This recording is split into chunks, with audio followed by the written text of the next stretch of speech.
Hello, and welcome back to another video. This is the 11th episode. Naruto was unfamiliar with luck.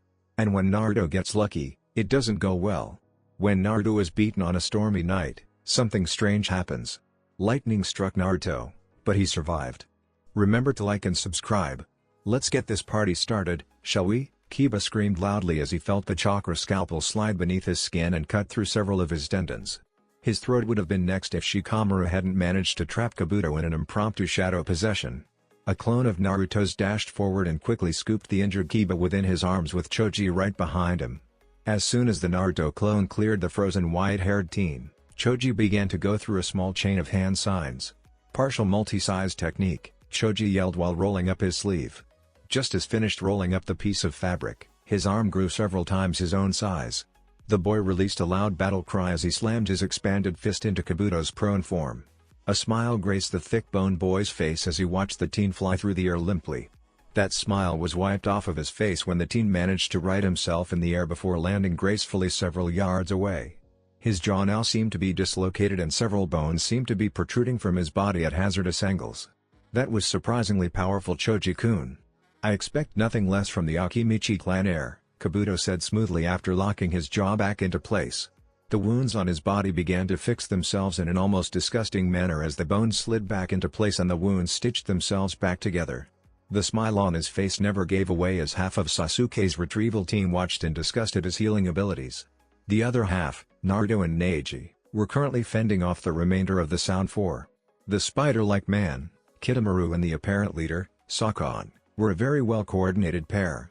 Sakon possessed speed and strength that were well beyond the rank of a Chunin, while Kitamura chakra web attacks proved to be a fatal distraction if one were to fall into one of his traps.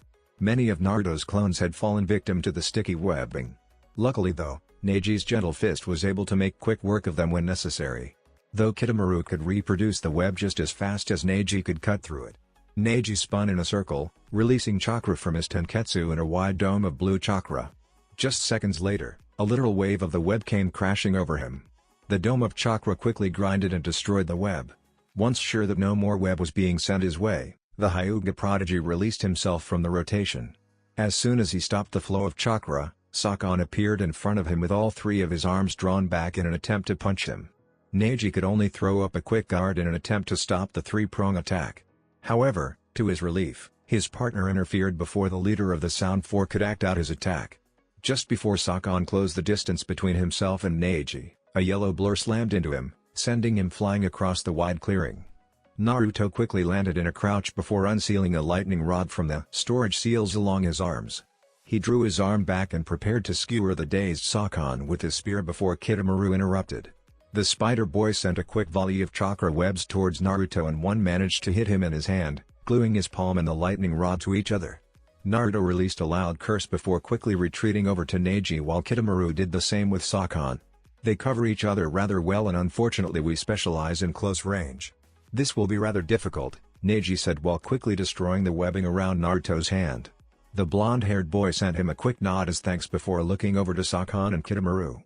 Sakon had seemed to recover from the sucker punch and the two were now facing him and Neji with Sasuke's barrel to their backs. They are not what I'm worried about. What I'm worried about is that guy who's just standing back. It's getting frustrating having to constantly check in on him just to make sure he isn't going to try and skewer us, Naruto stated while shooting a glance over to the white-haired man standing off to the side with his arms folded. Every once in a while he would release a silent string of coughing, but he never jumped into the fighting. It seemed he was content with just watching. For now. Do not worry, I've been keeping an eye on him. That barrel is our main priority though. We can outrun them, but we must reach that barrel first, Neji stated as his own eyes followed Naruto's.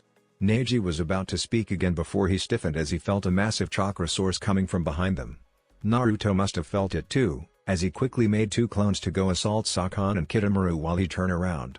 Standing behind them was Tuya, but she looked vastly different than the way she looked the last time they saw her. Most of her clothes had been burned or disintegrated within the explosion, leaving most of her skin open to the world. Secondly, her skin now took on a darker tone, even darker than the residents of Kumo. Several horns protruded from her head in an intricate pattern while her hair had grown several inches longer in all directions. Her flute was held in her mouth as now three of her demons stood behind her. Atuya! It's so nice to see that you're alive. I know Orochimaru would have been disappointed if his favorite musician was killed by a measly clone, Kabuto yelled from the other end of the field. Shut your fucking mouth, you four-eyed ownahole. I don't want to hear your fucking mouth while I kill these cocksuckers for trying to blow me up, Tuya yelled while slowly approaching the stunned duo. You thought you could blow me up with a dog? A fucking dog? I'll really enjoy watching my doki pick your flesh from your bones, she said before raising the flute back to her lips. Neji and Naruto both stiffened and prepared to act as the girl inhaled a deep breath. She was about to play her melody of death before something interrupted her. A deep and sickening chakra began to roll throughout the clearing. The chakra took the form of a black mist that seemed to suck the life out of everything it touched. The chakra spread the whole entire length of the clearing, leaving dead grass in its wake. All eyes immediately went to the barrel where the chakra was emitting. The barrel covered with ceiling tags and seemed to be slowly shaking as whatever was inside beginning to shake. The shake increased to an almost violent level before the barrel exploded in a shower of splinters and ripped paper. Out of the barrel came Sasuke. Or at least that's what the leaf nin could assume was Sasuke. The boy's entire body was covered in strange markings that seemed to originate from the mark on his neck. The chakra he now possessed was almost nauseating to every leaf ninja in the clearing. A demented smirk was plastered across his face as his hair shadowed the top of his face. I knew leaving the leaf was my best decision. It hasn't even been a day and I feel more powerful than I have ever felt, Sasuke said before summoning a Chidori in his hand and thrusting it into the sky. Sparks and tendrils of electricity came from the technique as Sasuke allowed it to run wild. Can this mission get any more frustrating? Naruto sighed to himself as he watched the boy demonstrate his newfound power. Hanabi sighed to herself as her teacher continued to ramble about the post-war effects of the Second Shinobi War. Her back was straight and her hands were neatly folded beneath her desk, giving her a pretense of paying attention, but if one looked closely, they could see the apt amount of boredom she was currently feeling. Her eyes were unfocused as she zoned out the lesson in her head. She had already been educated about the many financial struggles that have plagued the elemental nations through her clan. She was seen as a backup heiress, so if something happened to Hinata where she was unable to lead the Hyuga clan, she would be prepared. The title seemed a little demeaning and basically was a cover-up for the word understudy, but she felt that it was best to leave her opinions to herself when it concerned her clan. Hanabi released another loud sigh as her facade of actually paying attention broke around her. Her head soon met her hand as she began to slump against the desk. Her eyes became half-lidded as she gave up on the effort of even looking mildly interested. It wasn't like she would stand out either, as almost every single person in the class was in a similar position. Did you hear about what apparently happened last night? I did. My cousin Ino was in her room crying, all last night. I almost didn't believe it until I saw that. Hanabi had to hold in the urge to slap the two girls behind her because of their senseless rambling. What was rather unknown to the outside world was that Konoha contained a massive amount of gossipers. It seemed a little weird since it was a ninja village, but rumors and gossip circulated through the streets 24/7. All someone had to do was to stay quiet and listen, and they would be able to find out a secret or two Konoha wouldn't want to divulge. I heard they found Haruno-san passed out on a bench. Apparently she tried to stop him from leaving. At this, Hanabi's head perked up. She knew that Sakura Haruno was one of Naruto's teammates. Through the constant interrogation, she would sometimes put him through. The blonde-haired boy didn't seem so fond of her, but if she was involved, this could possibly be a chance to learn more Naruto. The Jinchuriki could be extremely secretive at times, a fact that frustrated her to no end sometimes. They already sent a retrieval team out after him. A group of villagers saw Neji-san, Shikamaru-san, Choji-san, Kiba-san and Naruto leave earlier today. Hanabi noticed the lack of the respectful pronoun on Naruto's name and had to hold in the small urge of slapping the girl again. Instead, she focused on the fact that Naruto was apparently sent on a retrieval mission to bring back someone important. Who could be important enough that Tsunade-sama sends 5 people after her? Couldn't be a Jonin, or they would have sent Anbu after him. I know Naruto is powerful, but that would be too risky of a move. Plus, they said Haruno tried to stop the person. Could it have been Uchiha? In speculation, the idea and scenario lined up perfectly. If the person who had fled was very high in power and importance, Tsunade would have sent more than 3 Chunin and 2 Genin after him or her.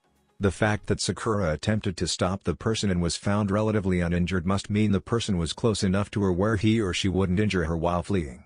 The only real logical solution was that Sasuke Uchiha had fled the village. Damn it. He probably won't be back for our training sessions. She used that term rather loosely, as the training sessions she was talking about usually involved her either trying to hit him with her Juken for an hour or him promptly beating her into exhaustion within a few minutes. The rest of the time was usually filled with aimless talking while the two attempted to gain the motivation to get up and go home. Even though the beatings were extremely painful, Hanabi did in fact look forward to the time of relaxation and peace that came afterwards. It was vastly different from the training at her clan center. And the fact that her training partner wasn't going to be there today frustrated her greatly. Could this day get any worse? She groaned to herself as her head slid down to the desk, the boredom and depression she was feeling finally conquering the last wisps of energy left in her. God fucking damn it. Naruto screamed as his path was once again blocked by the hulking form of the last remaining Doki. A low growl emitted from the demon's mouth as it raised its club and sent it crashing down towards Naruto. The boy quickly sidestepped the massive, spike-covered hammer and began charging towards the demon again with his lightning cloak at full steam. The high-pitched squeal of a flute filled the air again as the demon's mouth began to open. Several ethereal-looking worms came crawling out of the demon's mouth and shot straight towards Naruto. Naruto made sure to avoid the worm creatures as zigzagging along the ground at blinding speeds. When Tuya had first released the creatures, they had been cautious at first, but soon forgot about them when they just harmlessly crawled along the ground. It was only when one had managed to latch onto Choji did they realize just how dangerous the creature was. Choji had immediately collapsed to his knees as the creature began to suck away its physical energy.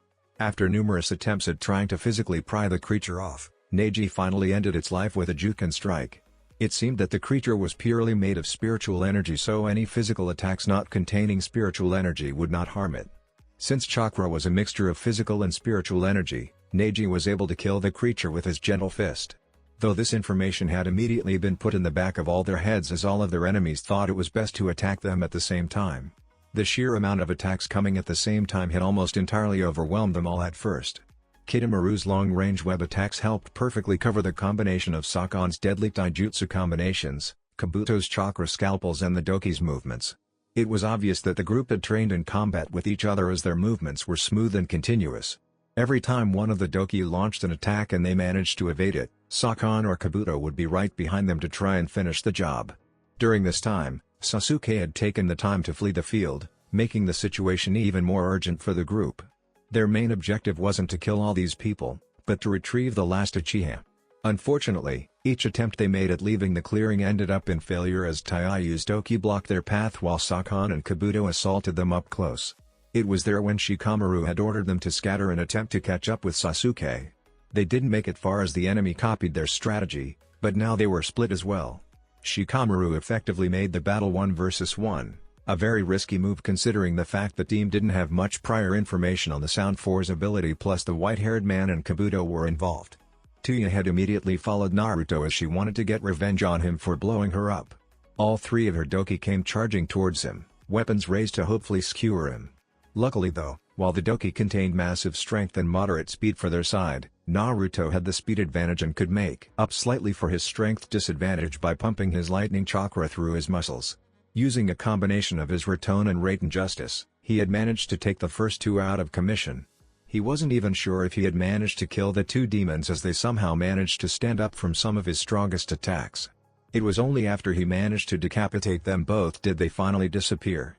Though with the disappearance of the other two, the final Doki's movements became quicker and more refined. It seemed that Tuya's attention had been split between the three, and when the other two had dispelled, she could use the full strength of the demon. A good thing for her, but an absolute bitch of a problem for Naruto. Naruto.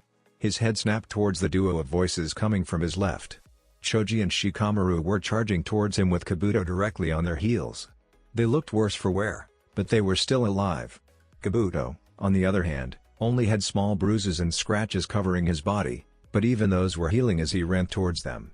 His eyes quickly met theirs as they continued to dash towards him. An unsaid message passed in between them as Naruto stopped his path towards the Doki and charged towards Choji and Shikamaru. Kabuto was lifted off of his feet when Naruto flashed from right in front of Choji and Shikamaru to directly in front of him. The blonde-haired boy's knee was firmly planted into the spy's stomach as the teen allowed momentum to add even more strength to his knee strike. Shortly after, Kabuto was sent flying backwards as the momentum from the knee flowed into him. Behind Naruto, Shikamaru had managed to capture the Doki's shadow in a rather loose shadow restriction. The boy was obviously struggling to hold back the demon's massive form, but he still managed to restrict it somewhat. Choji had enlarged his own body to 10 times his size, well over the height of the demon, and was rolling towards him. Tuya's flute picked up pitch as she attempted to move the demon, but Shikamaru's shadow capture held strong. Choji slammed into the doki at full speed, flattening it in a puff of gray smoke. Naruto wasted no time in going through a chain of hand signs as Kabuto's body flew through the air. He managed to finish and call out the jutsu just as Kabuto began to recover. Lightning release, electromagnetic murder, Naruto yelled while thrusting his hands forward. Lightning burst forth from his palms and went streaking towards the airborne Kabuto. The spy only had enough time to land before Naruto's jutsu struck him. His body lit up in a blue haze as thousands of volts of electricity went screeching throughout his body. Naruto kept pumping chakra through the technique for several more seconds, all but torturing the white-haired teen. Smoke began to rise from his body as the lightning chakra began to burn and fry his skin. After a full 30 of electrocuting the boy, Naruto finally released the technique and allowed Kabuto to fall face flat into the ground. "Little much there, Naruto?" he heard a voice said from behind him. He quickly turned around and saw Choji and Shikamaru standing behind them. The two looked no different from the last time he saw them, leading him to believe that their quick switch-up had worked on Taiyu's doki as well. The girl was nowhere in sight, however, meaning she had somehow escaped from them. "You watched his bones and skin heal before your very eyes and you think that was overkill?" Naruto asked the pudgy boy. Choji had the decency to blush as what Naruto said did make a lot of sense. During their battle with Kabuto, the spy had taken several of his Akimichi-sized punches straight on and healed completely from each one. Anything less than overkill wasn't enough for that guy. "Where are Neji and Kiba?" Shikamaru asked while looking around the center. The three were in the center of the massive field, but could not see either of the boys or their opponents. "I saw them break through the tree line several minutes ago. The white-haired guy who was standing to the side followed them about a minute ago." Choji spoke. Shikamaru let out a curse before running his hands through his hair. His hands quickly went to his temples as he attempted to relieve himself of his headache by rubbing them. A look of concentration crossed his face as Naruto and Choji looked at him expectantly. Eventually the lazy Naru released a loud sigh as he opened his eyes. He turned to Naruto and began to speak. "I don't want to put this pressure on you unnecessarily, but the rest of this mission rests on you. You are the freshest and the fastest of us in our current conditions. Catch up with Sasuke and bring him back as quick as possible. I refuse to leave my comrades behind, so Choji and I will go into the forests to assist Neji and Kiba. Do not fail this mission, even if that means using lethal force," Shikamaru stated in a grave tone. Naruto gave him a quick nod before looking towards Choji. He offered the Akimichi era nod before turning away from them. Seconds later, he disappeared from their sight with a low clap of thunder filling the clearing in his life. "Are you sure it was smart telling him to use lethal force? We are trying to retrieve him. I know that. But whatever damage he does to him, Tsunade-sama should be able to fix, probably." A yellow streak blurred amongst the foliage of trees in an amazing display of speed. The low hum of electricity filled the air around the yellow streak as its speed continued to increase with each passing speed. The streak became a blur and the blur soon became invisible to the eyes of a common civilian. Naruto's movements were no longer crisp and precise like they were at the beginning of his travels. He knew that in order to complete this mission, he would need to go full speed. Leaves and branches were tossed mercilessly to the ground as his feet smashed against the thickest branches of the trees. Burn marks and scorched stains littered the trunks of some of the thick trees in the forest. His eyes were currently following the rather obvious trail Sasuke had left in his wake. It seemed that the Uchiha had too thrown out any ideas of subtlety and just ran throughout the forest as his footprints could be clearly seen in the ground. His scent was still fresh in the air, and with each passing step, it became stronger and stronger. Kill. Kill the Uchiha. This hadn't been the first time Naruto had heard the voice since he had taken off at Naruto.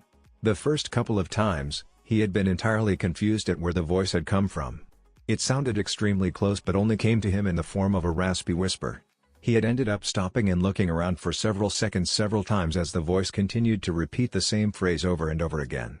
It had only struck him just now on where the voice was originating. "Kyubi. I thought I ended our connection permanently," he stated with a slight frown on his face. He heard the beast release a low and gravelly chuckle. "I am a part of you. A part of your body and a part of your soul. You cannot silence me forever, Ningen. I will always find my way back," Kurama whispered out in his gravelly voice. The low rumble of the beast's voice reverberated through Naruto's head, causing the boy to release a sigh. "If you're a part of me, then why did you refuse to work with me? Why did you constantly antagonize me? Why did you try to take over my body?"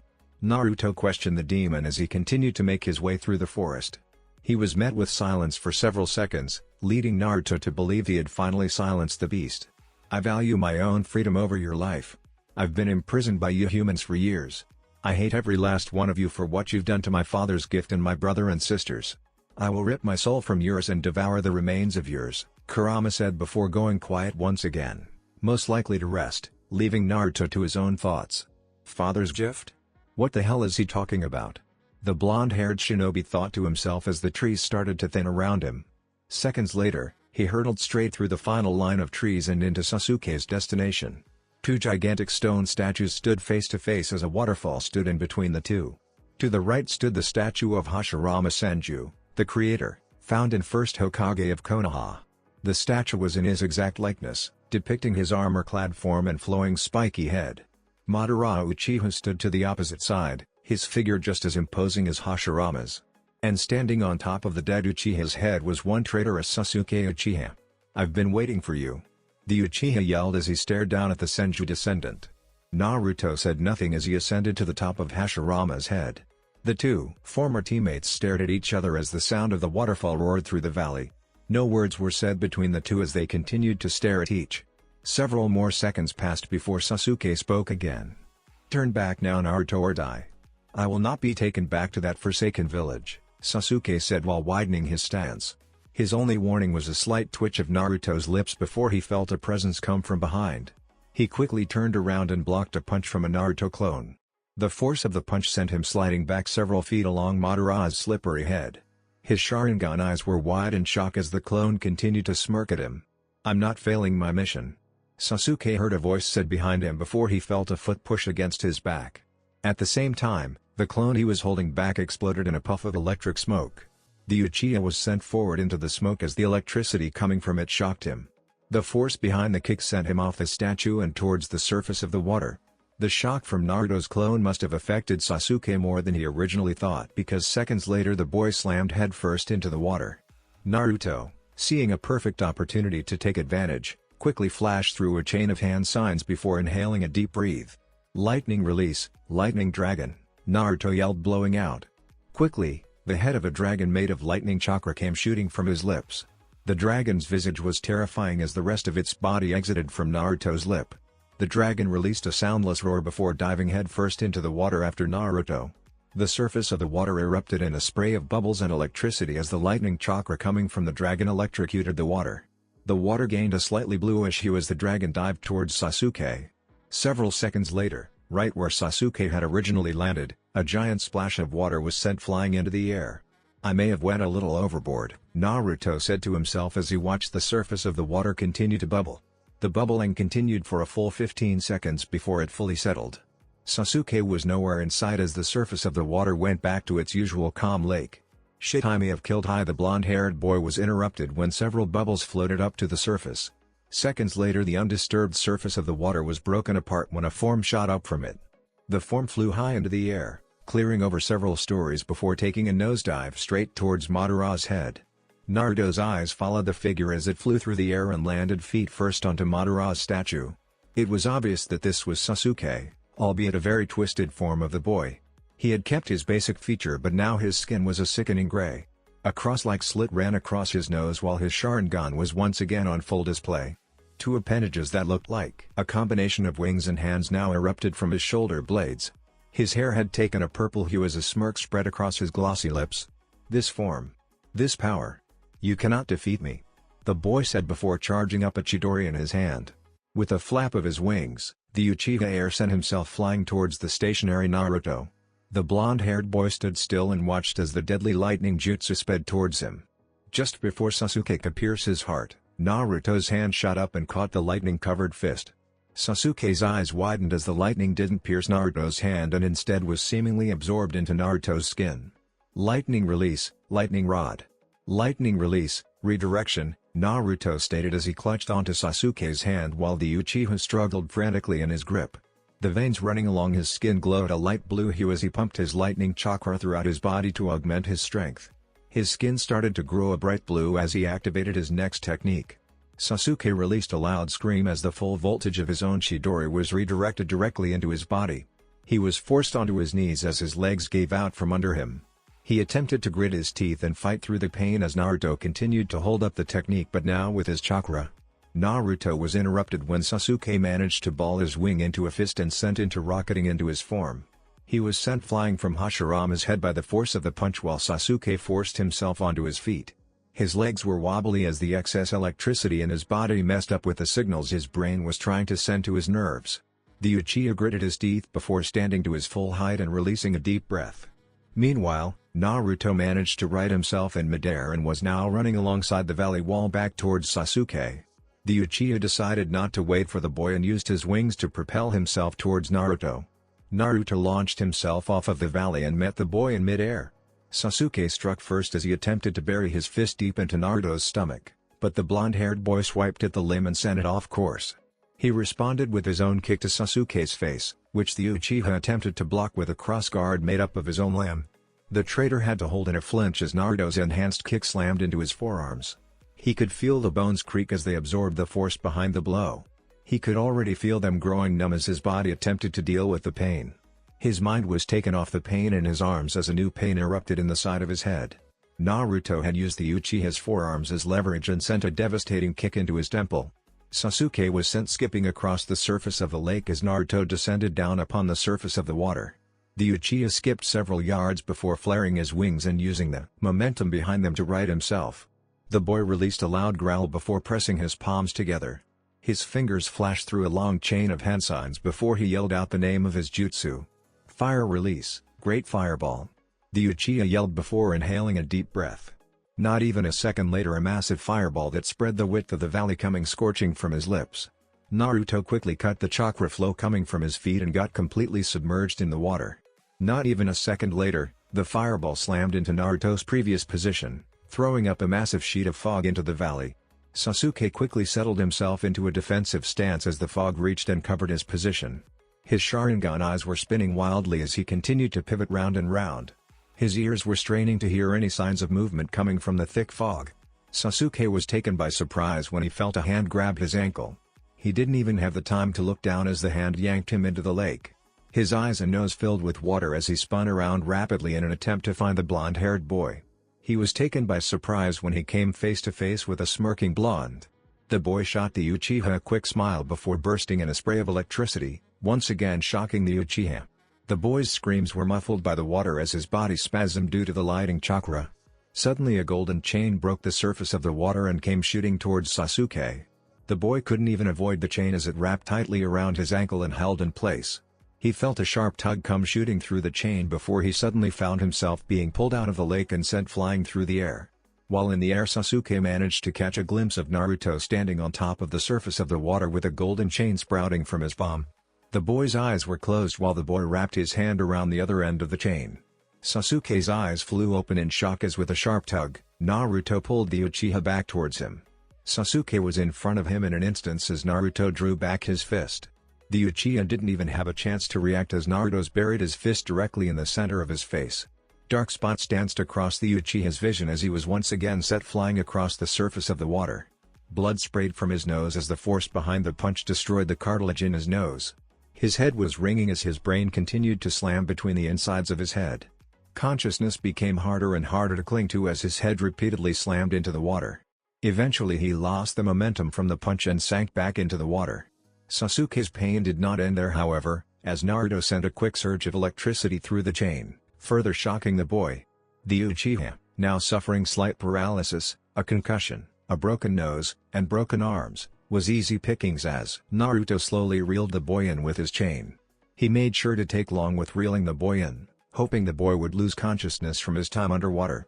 He was actually taken by surprise when he pulled the boy up from the water by his ankles and saw the Uchiha was still clinging to the tiniest grips of consciousness. "Your first mistake was being arrogant enough to believe that you could actually harm me with a lightning jutsu. Other than that, I just completely outclassed you," Naruto said to the Uchiha. The blonde-haired boy could see that his words were affecting the boy as his already pained visage twisted into something reminiscent of a pissed-off grimace. "You should have saved yourself the trouble and stayed home," Naruto said before chopping the back of Sasuke's neck, sending the boy into blissful unconsciousness. Naruto quickly summoned several more chains to wrap around the boy's body as his cursed seal transformation disappeared from him. A large grin was now plastered on his face as he stared at his metaphorical prize. Mission accomplished, he announced to himself as he began to walk towards the edge of the valley. He stopped however when he heard a set of footsteps land on the lake behind him. Coo. I don't think so yet, Naruto-kun. A voice said from behind Naruto. The blonde-haired boy's body stiffened as the voice continued to release its chuckle. The chains tightened around Sasuke as Naruto's pulse began to increase. Are you not excited to see me? The voice said to Naruto's back as the boy continued to face the other direction.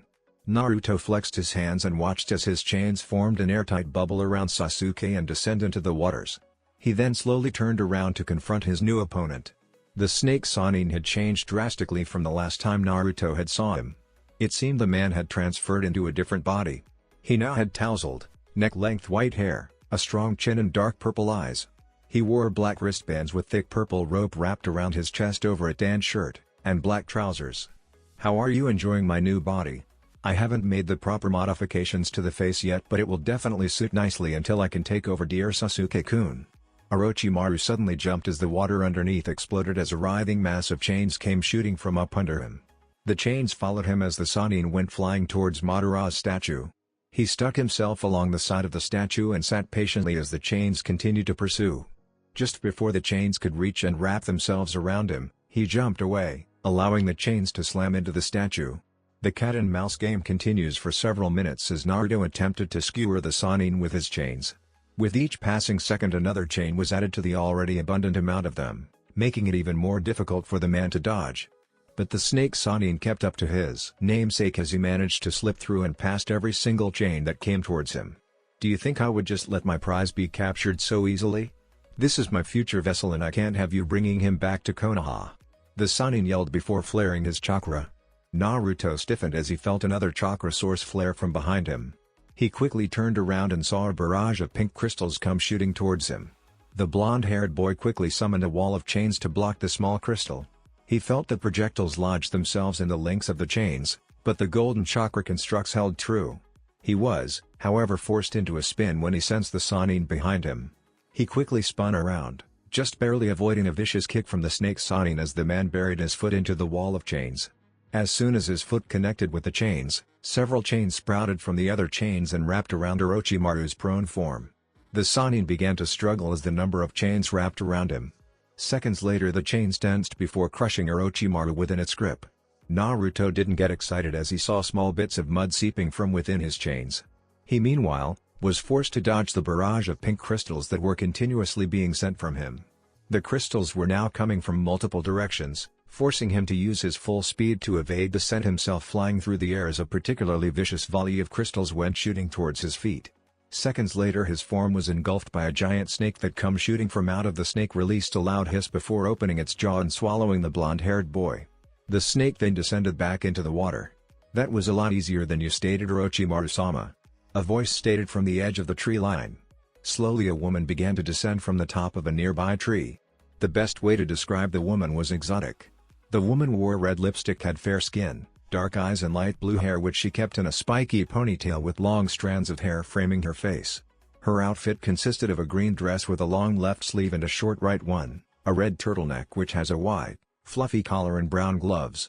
Under the dress, she wore a one-piece red suit. For shoes, she wore calf-length brown sandal boots. You shouldn't underestimate Naruto-kun, Orochimaru said with a knowing smirk on his face. A perplexed look plastered itself across Guren's face as she stared down into the water. She could have sworn she saw the brat get swallowed by her master's snake, but his cryptic message now made her doubt that. Guren was so distracted in her thoughts that she didn't notice the yellow blur that suddenly appeared in front of her with his leg drawn back until it was too late. Before she could even put up a block, Naruto unleashed a devastating kick to her head. The woman's head snapped back and her body soon followed with it as she was sent crashing into the foot of Hashirama's statue. Debris and dust were thrown into the air as the woman was buried deep into the statue. Naruto had no time to celebrate his successful sucker punch. Well kick as Orochimaru descended on him with his sword held in his tongue. The blonde-haired boy's lightning rod appeared in his hand just seconds before he blocked a swipe that was meant to take off his head. A brief power struggle occurred as Naruto tried to overpower the Sannin's surprisingly strong tongue. A wide grin could be seen on the pale man's face as he held Naruto to a standstill. The grin was wiped off of the man's face when Naruto sent a small current that jumped from his lightning rod to Orochimaru's sword then to his tongue. The Sanin's grip on the sword loosened slightly, allowing Naruto to overpower the man. Orochimaru was forced to jump back lest Naruto skewer the man with a well-timed thrust. The blonde-haired boy did not give the man rest as he immediately charged the man with his body covered in his lightning cloak. The Sanin was hard-pressed to dodge the assault by the nimble and quick boy with his useless arms. He was forced to use the flat side of his blade several times in order to deflect a particularly vicious punch from the boy. He was also forced to display his unnatural flexibility, bending and contorting his body in completely weird bends and curves in order to avoid the boy's assault. During the middle of the assault, Naruto seamlessly created a clone that immediately jumped back from the two. Orochimaru was perturbed by the move as the clone merely stood there and watched his two. His attention was ripped away from the clone as Naruto finally managed to land a successful hit on the Sanin's stomach, causing him to keel over from the force of the punch. Naruto attempted to follow up the punch with a downward strike with his other arm, but Orochimaru extended his neck, landing an impromptu headbutt onto Naruto's own stomach. The boy was forced back by the older man's attack. The man snaked out his tongue to extreme lengths and wrapped it around Naruto's ankle and yanked hard. The boy was sent flying towards the statues by the throw. Storm release, Tri-Blast. Orochimaru heard said from behind him. Ignoring his natural instincts to turn around and inspect attack, he jumped high into the air. He looked down and saw a triangular blast of blue chakra pass directly where he once stood. He quickly turned in midair to face the clone who looked like he was preparing for another attack. "Oh no you don't!" the Sanin exclaimed before extending Kusanagi towards the clone. The clone was pierced by the sword, causing it to spill in a puff of electric smoke. With the clone dealt with, Orochimaru turned around only to have a Raiden-powered chakra blast slam into his face. Naruto smirked as he kept himself attached to the side of Madara's leg as he watched the snake Sanin fall into the waters below him. The distraction the clone had offered had been perfect for him to finally land a solid hit on the disabled but still elusive man. His taijutsu assault proved fruitless against the snake Sanin, but it seemed like ninjutsu may just be the key. Naruto heard the formation of crystals just a second before it was too late.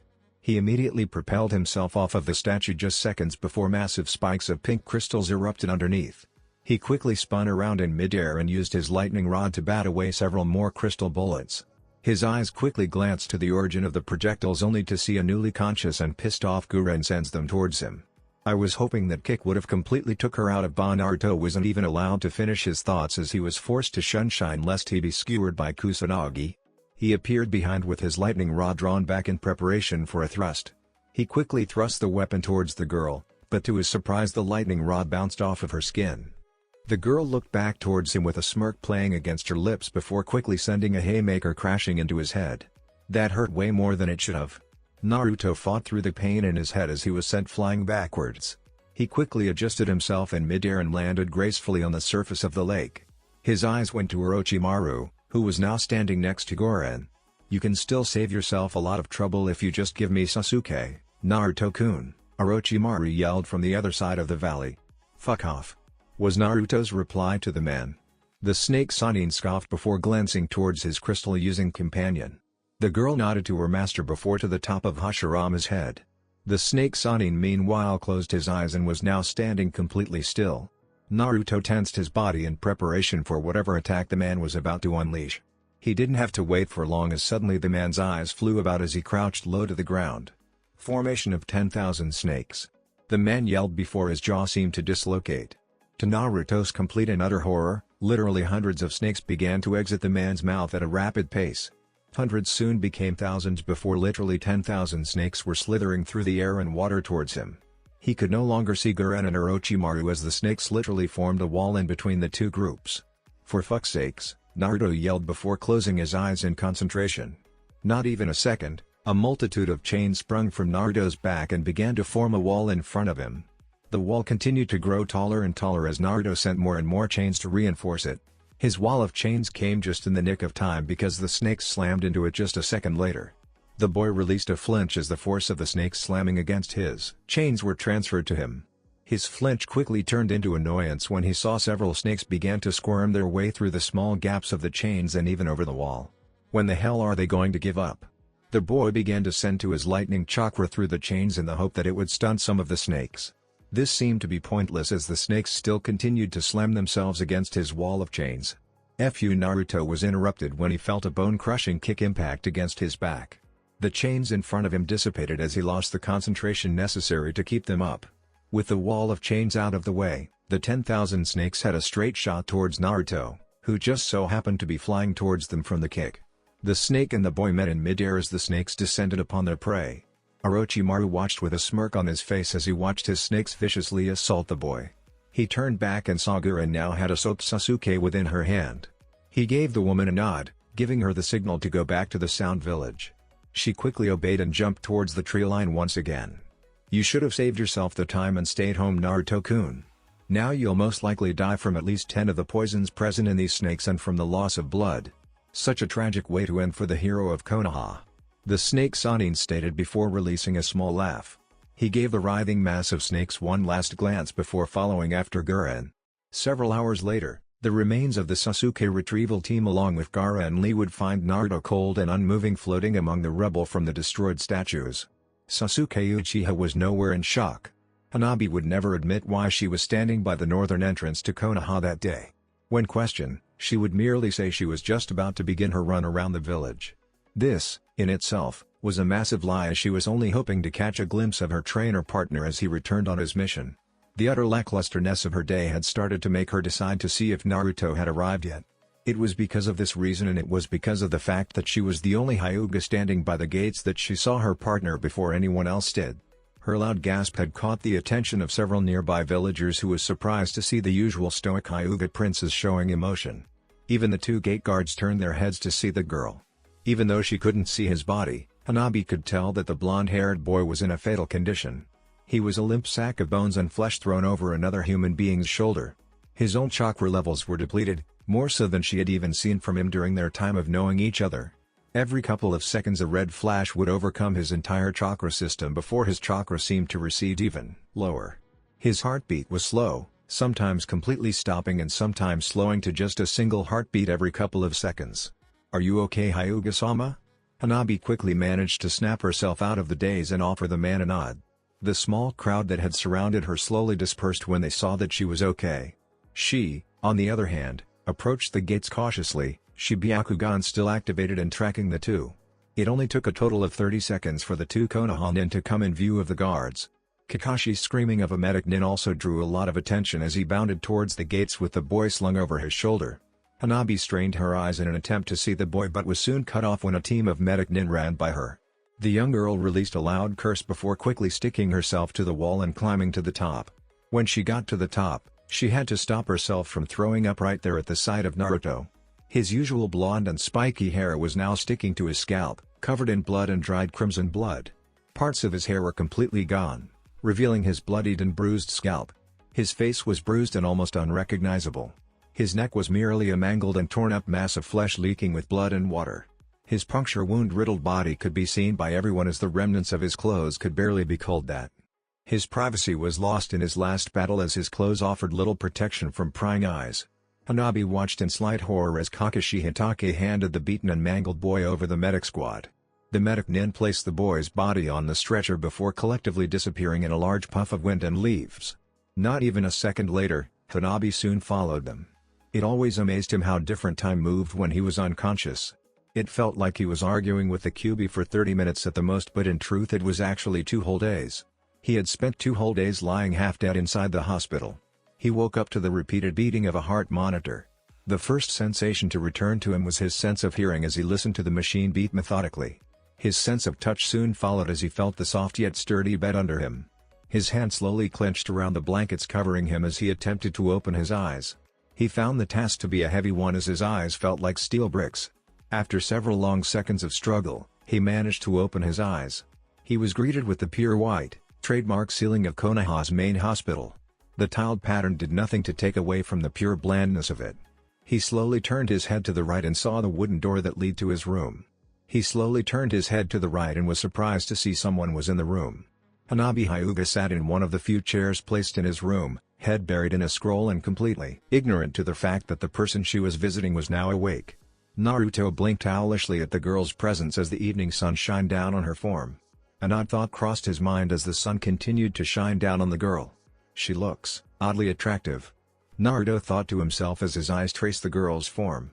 Her dark brown hair shone and sparkled as the sun reflected on it from out the window.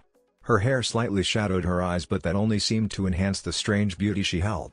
The rest of her body was hidden by scroll in her hand, but Naruto had no doubt that his eyes would have gone down if it wasn't. Naruto's attention from Hanabi and Hanabi's attention from the scroll were both ripped away when they heard the click of the hospital door. Hanabi's head whipped up and Naruto quickly rolled over to see one Tsunade Senju standing in the door frame. She had foregone her green haori for a completely white doctor's vest. A light sheen of sweat covered her forehead as she stared at her fellow blonde. "I'm glad to see you're awake and alive," the older blonde stated as she stepped into the room. Hanabi's eyes widened as she just noticed that Naruto was awake. Tsunade ignored the girl's shock in favor for checking up on Naruto's vitals. "What about the rest of the squad?" the boy asked as the woman gently refilled the liquids being sent into him. "Everyone survived without any lasting injuries. There may be a few scars, but that comes with the territory. Backup from Suna and Konoha managed to reach the rest of your squad and bring them back for medical attention. In all honesty, you were the most difficult to deal with. It seemed like you had more poison than blood inside you at one point." Naruto chuckled at this, which warranted him a slap from the woman, which he graciously accepted. It didn't carry her super strength behind it, so no harm was really done. Unfortunately, Sasuke was not retrieved. Naruto scoffed at this. He had figured that was the case when he was holding back a wall of 1,000 snakes with his chakra chains. The mission had been marked a failure to him the moment he saw the snakes rushing towards him. At that point it had only been a matter for survival for him at that point. It's obvious that the council wasn't very happy about this. "In all honesty, I haven't seen them this upset since the Sakumo incident. They technically can't do anything to you but just expect to have to deal with a bunch of their crap," Tsunade stated with a sigh. Naruto shrugged his shoulders at the statement. The council had never really enjoyed his presence, so this was not going to change anything. Other than that, everything is normal. "You'll have to stay in here until we are sure all of the poison is purged from your system. Luckily you have some company." Tsunade's eyes drifted towards the previously quiet Hyuga heiress. The girl managed to meet the older woman's gaze for several seconds before being forced to look away because of the intensity of the look. The Sannin let out a short chuckle before abruptly turning and leaving the room, shutting the door behind her. The room was instantly enveloped in a sense of awkward silence as the two teens sat still in the hospital room. Hanabi's scroll now laid uselessly in her grip as she stared somewhat nervously at Naruto's back. The blonde-haired boy was currently in a silent debate with himself on whether or not to turn towards the girl. In the end, it was Naruto who made the initial move. "Glad to see that Princess Sama decided to come visit me. It does wonders for my health to wake up to your scowling face." Naruto's face was immediately greeted with the business end of Hanabi's scroll as the Hyuga slapped him with it. "I knew I shouldn't have came to visit you. Such a waste of time," Hanabi said while attaching the scroll back onto her hip.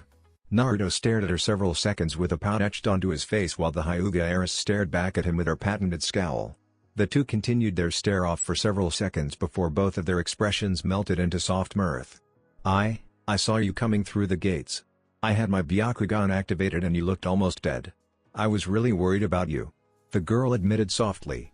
Naruto's face clearly showed the shock of the admittance as the girl looked away shyly. He had never expected the girl to say something like that. Though in all honesty, it sparked a certain feeling in him when he heard the girl say that.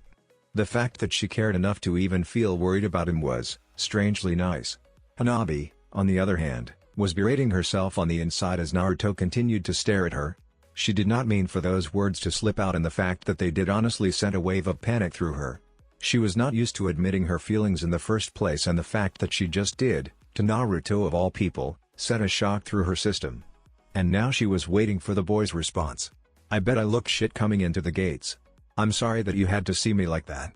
I didn't mean to worry you like that," Naruto admitted sincerely. Hanabi's head snapped up at the comment. Their eyes met as the comments they made were left hanging freely in the air. A very soft blush began to appear on Hanabi's cheeks as Naruto's comment finally hit her. Naruto began to nervously chuckle as the blush on the girl's cheek became more and more prominent. "Am I interrupting something?" a monotone voice spoke out. Hanabi's head snapped up while Naruto quickly turned in his bed while lightning blazed to his fingertips. The lightning soon dissipated when he saw his cannibalistic best friend standing at the doorway. Hanabi's blush became even clearer as she was seemingly caught in the situation. She quickly jumped up from her seat before dashing out the door, past Shino, while yelling a quick goodbye to Naruto. Shino only raised an eyebrow at the usual stoic Hyuga before turning back to an equally confused Naruto. I was interrupting something, wasn't I? Naruto couldn't help but chuckle at his friend's behavior as the Aburame clan member replaced Hanabi's previous spot. Another visitor? I sure am Mr. Popular around here. I figured I would come visit you to see if I could extract some of the poison within you. They could be especially useful if I could integrate them into my hive. Naruto faked a hurt look as he stared into the usual emotionless eyes of his friend. Though staring long enough, he could see a slight hint of mirth dancing in his eyes. I heard about the mission from my father. While he didn't have a very strong opinion on the matter, it seems like the majority of the council does. I figured I would come and check up on you before the mob outside the hospital attempts to lynch you. The clan heir finished rather morbidly. The two stared at each other for several silent seconds before Naruto spoke up. I regret helping you find a sense of humor. I take offense to that. The two shared a short chuckle before descending into a comfortable silence. The only sound in the room was the steady beeping of the heart monitor for several minutes as the two boys shared a rare moment of peace and silence. Eventually it was Shino that had to end the moment. While it pains me to have to end this, I must unfortunately attend to my clan duties. I would come and visit you in here again, but I doubt you'll be in here for long. Get well soon. The glasses-wearing boy said before standing up. Naruto bid him a simple nod as a farewell as he walked towards the door. Just before crossing the threshold of the room, the boy snapped his fingers, confusing Naruto. His confusion turned into shock when felt several bugs come flying out of his mouth and nose. The bugs floated back towards their owner before crawling into the depths of his skin. Naruto shot the boy an accusing glare as Shino walked the rest of the way out of the room. I should have just let him be an emotionless husk. The door to the medic bay burst open as the bloodied Sasuke Uchiha stumbled in. His hair was matted down to his skull as a combination of blood and dirt kept it down. The curse seal laying against his neck pulsed an eerie purple as the Tomos inside of it attempted to break free from its ring. The boy managed to stumble several more feet into the room before collapsing to the ground. "Heal me!" the Uchiha yelled as he attempted to push himself up from the ground. Behind him, two figures entered the medical room. Orochimaru stared down at his future vessel as the boy struggled while Kabuto looked at the younger boy with an amused smirk on his face. "If you hadn't rushed us so much, Sasuke-kun, you wouldn't be in this much pain," Orochimaru hissed out with a sick ring of pleasure in his voice. Sasuke growled as he pushed himself back onto his feet and turned towards the man. "I don't have any time to waste. I must gain power in order to grow strong enough to kill my brother. I can't afford to wait any longer." Sasuke snarled out at the two more powerful men standing in front of him. Orochimaru guffawed at the boy's remarks, making his anger reach even higher levels as the Sannin mocked him with his laughter. "Itachi? Oh Sasuke-kun, Itachi shouldn't even be in your sights at the moment. He is miles away from you in terms of strength, intelligence and definitely restrained. If you want to try and kill someone, Naruto-kun would have been a more modest effort. Though with the way you two fought before I interfered, you would still end up dead." Sasuke saw red as the comment brutally slapped his ego against its head. His first reaction was to fire one of his jutsus as the chuckling Sannin, but the more rational part of him took over. He settled for a simple sneer as the man started to talk once again. "At the moment you are weak. Your potential is great, but you are weak. Years of being spoon-fed by Konoha have turned you into a simple, slightly above average ninja. Over the next couple of years I will mold you. I will make you great. You'll gain the power to kill Itachi. You'll be as strong as a cage. You'll be my apprentice." Orochimaru finished with a large grin. Sasuke's face soon mirrored the man's face as the promise of power overtook him. His back straightened up and his eyes immediately locked with Kabuto as he said his first words in his tenure under Orochimaru. "Heal me and let's get training." That's it for this video. I hope you all enjoyed the video. Don't forget to like the video, subscribe to the channel, and follow me on my other social media accounts. Anime God here, and I'm signing off.